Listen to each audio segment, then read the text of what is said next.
Скопје никако да се симне од црната листа на најзагадени градови во Европа.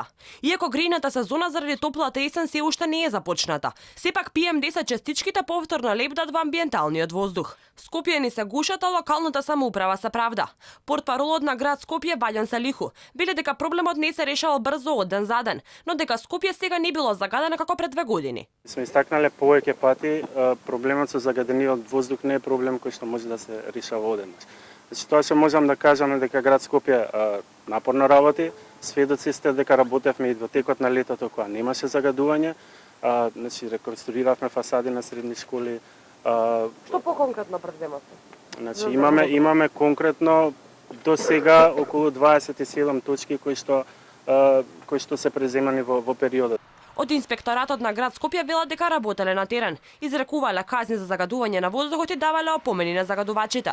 Оттаму истакнаа дека оваа година се изречени многу повеќе казни од минатата, но сепак сметаа дека казните од 50 евра за загадување на поединци се мали. Во однос на казните во октомври 2018 година, во однос на 2017 година имаме зголемување во 100-120% во однос на изречени казни. Исто така тука имаме и голем број на опомени на граѓани, така што се надевам, односно сигурен сум дека во иднина заселениве контроли ќе дадат резултат. Додека надлежните институции се правдаат за проблемот, за кој до пред 2 години велеа дека имаат план за решавање, болниците се полнат. Дури и по 100 деца дневно завршуваат во болницата Козла, поради респираторните проблеми. Оттаму велат дека најмалиот пациент кој е хоспитализиран е бебе стара од месец дена.